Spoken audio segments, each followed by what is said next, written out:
Well, first of all, thank you very much for coming to speak with us today. Can I ask you a little bit about yourself? And I know you've been a frequent visitor to these conferences, so a little bit about your company and what you do. Okay, yeah, thank you very much for having us again. So my company is called the Canna Consultants, and we're really regulatory advisors. So we've drafted legislation for governments that intend to enter the medicinal cannabis space.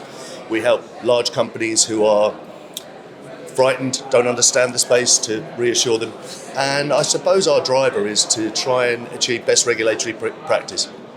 There's a huge amount of stigma around cannabis.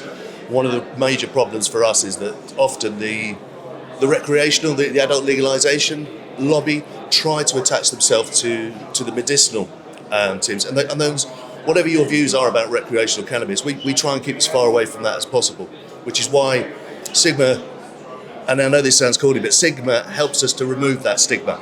And Malta is unique. We have cannabis conferences globally, but often they marry that recreational and the medical. The medical's a silent voice. So we see people coming to those conferences with medical equipment, but they're next to a stall selling Rizlas and bongs, and there's just a smell of cannabis in the air. Here, last night, I'm talking to consultants, I'm talking to junior doctors who are interested. We're looking at companies that have alternative delivery mechanisms. And there is nowhere else in the world that allows the tech and the cannabis to come together. And we're lucky enough, we're hosting a delegation from the Thai Ministry of Health. And the big problem that they're having at the moment is they want to be able to allow people to self-medicate, but there's a very, very strong political group who are concerned because of prohibition. And they're trying to find ways that they can reassure the other political opponents that allowing someone to grow a plant with CBD isn't going to lead to the kids being stoned. So we were discussing yesterday evening, suggesting, well, a simple law to say anybody who has children under the age of 18 cannot go ahead and do this. So they're learning a huge amount from Malta because they can see that Malta treats cannabis medicine entirely differently to most countries. There isn't that fear, there is regulation, and it's just a wonderful conference. You were talking about the stigma. When it comes to Malta, for instance, how advanced are we in actually accepting it as an alternative type of medicine? I think that it's stalled. I think the regime change in COVID hasn't helped anybody. And I think Malta is, again, it's you've got the shackles of the European Union. Germany, proclaims that they're moving forward, but they just simply won't be able to. I think Malta has a centre of excellence which sets it apart. So it has healthcare professionals, it has manufacturers, and it has research and development companies. So I don't think you're as close to the point you wanted to be maybe 3 or 4 years ago, but I do think that Malta is getting there and will get there before many other people. And when you compare, say, with other countries out there, is there an ideal in your mind that you'd like to be similar to? No, there is no utopia. All we can do is learn from mistakes. So I think that the American model is a failed model. And again, that's because of a marrying of recreational and medical use. So in Delaware, for example, you go into a dispensary, you take the same product and then you're asked, is this for medical? You go to this till. Is it for recreational? You go to that till. So there's no distinction. And I think the lack of regulation, there was an embracing of the old guard. So a lot of the cultivation was conducted by people who for 20, 30 years have been considered criminals.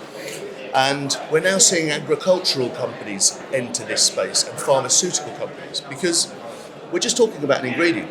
There are lots of lessons to be learnt. Nobody has it right yet. And that's also a generational thing.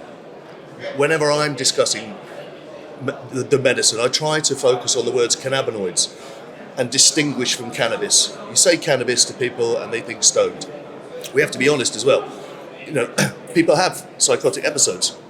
Or cannabis is not good for everybody. So we're talking about a medicine. We're talking about trying to understand how this works. And if we're honest, nobody understands how these drugs work or why they work. And Epidiolex, which is a highly purified CBD produced formerly by 𝐉𝐨𝐬𝐬 Pharmaceuticals. It's registered with the European Medicines Agency, and when it says how does it work, it states we don't know. Now there aren't any other drugs.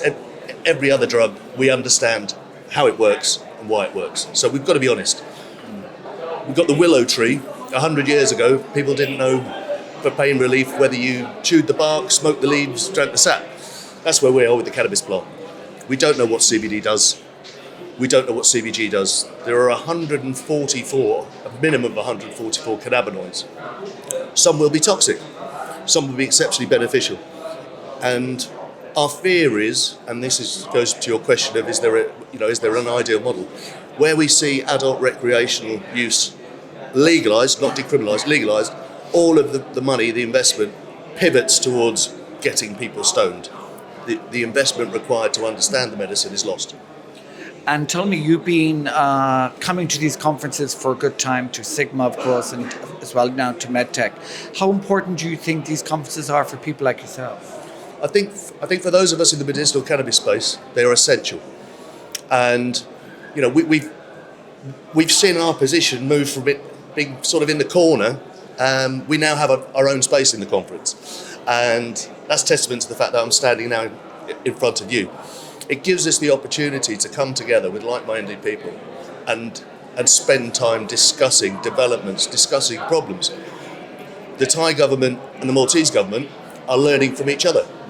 And the Maltese government is looking at some of its issues, the Thai government are trying to find solutions. So that exchange of information at government level is incredible.